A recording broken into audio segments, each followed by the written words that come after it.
안녕하세요.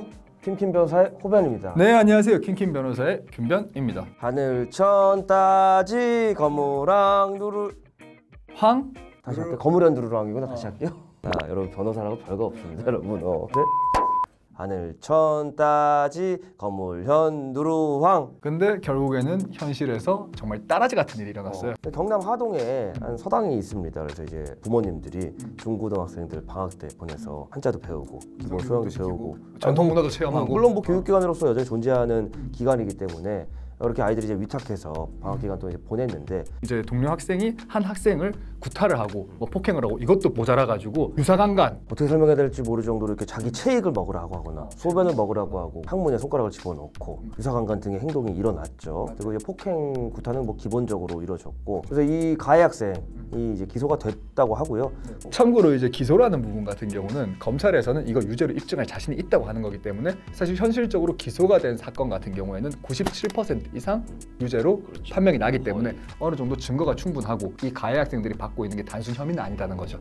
서당에 이제 훈장님 있을 거 아니에요. 훈장님 등등 관계자들도 가혹행위, 폭행 등에 대해서 알고도 묵인했다. 솔직히 말을 하면 이런 거죠. 뭐 그 학생들을 받아야지 서당이 유지가 되고 먹고 살 거 아닙니까? 결국에는 돈 벌어야 되잖아요. 그러네요. 돈 벌어야 되다 보니까 학생들이 이런 피해가 있다라고 이야기를 하는 걸 묵살시키고 압박하고 말을 못하게 하고, 심지어 지들도 폭행에 가담하기도 하고 학생들 노역하는 동원을 시켜가지고 서당에서 기르는 뭐 개똥을 치우게 한다거나 의무 없는 일을 하는 강요까지. 이게 참 부모님 입장에서는 진짜 속이 터질 것 같은 게, 또래 집단과 교류하고 또 제대로 된 인성을 배우게 하기 위한 좋은 의도였죠. 참된 의도로 이제 방학 기간에 비용을 들여서 사실은 거기다 위탁교육을 맡긴 걸 텐데 거기서 이런 게 일어났다고 하고, 나는 그 가해 학생의 부모님이 가해 학생의 인성교육을 서당에 보냈다는 게 참 신기해요. 평소에 이 정도 행실이면 그 안에서 쓰는 바가지 밖에서 쓴다고 충분히 그런 행실이 드러났을 텐데, 그 정도라면 해병대 캠프라든가 그렇죠. 가혹한 육체의 한계를 경험할 수 있는 인생이 참 평범한 일생이 행복한 거구나, 남들 괴롭히지 말고 살아야겠다, 그런 생각이 들 수 있는 그런 곳에 보내야 되는 게 맞는데 참 이해가 되지가 않고. 그러니까 진짜 자녀를 기르기 힘든 세상인데, 왜냐하면은 뭐 내가 내 애를 아무리 인성을 잘 교육을 하고 남한테 피해를 안 끼치게 하더라도 딴 애들이 그런 애들이 있을 수 있으니까, 어떻게 보면 가해의 가능성이 있는 자녀라든가 피해의 가능성이 있는 자녀들이 있다고 하면 저는 사실 체육관을 좀 보내라고 말씀드리고 싶어요.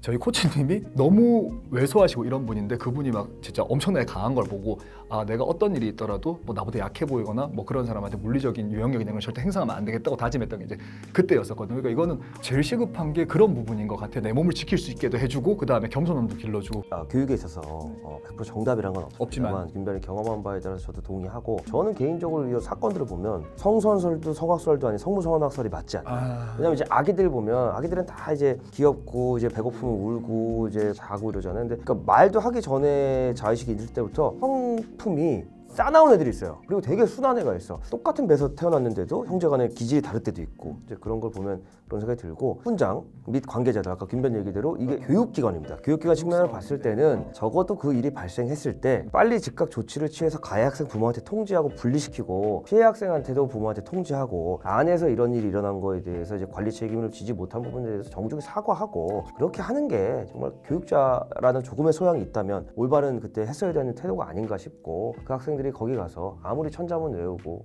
논어맹자 보고 그게 무슨 진실된 인성교육이 될까, 그런 생각이 드네요. 제대로 된 교육자의 모습을 보이지 못하는 분들 같은 경우는 애들 인성에 피해만 될 뿐이니까 두 번 다시 이렇게 이런 동종 사업을 할 수가 없도록 그렇게 좀 합의가 안 될 경우는 무조건 실형입니다. 이 합의가 돼도 실형일 가능성이 상당히 높아요. 이거는 왜냐하면 아동 청소년의 성보호에 관한 죄명을 위반한 건 굉장히 큰 죄이기 때문에 거기서 합의가 있더라도 실형 나오는 경우가 요새는 굉장히 많고, 그 성범죄의 정도가 이걸 합의한다고 재판부가 재량으로 감형을 마음대로 해주기에는 너무 그 정도가 지나치기 때문에 병역교원을 하는 차원에서 실형 나올 것 같고요.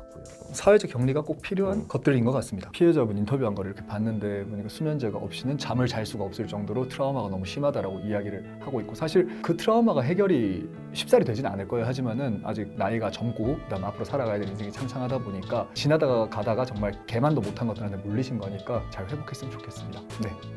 다음 시간에 또 다른 소식으로 돌아오겠습니다. 감사합니다. 네, 감사합니다.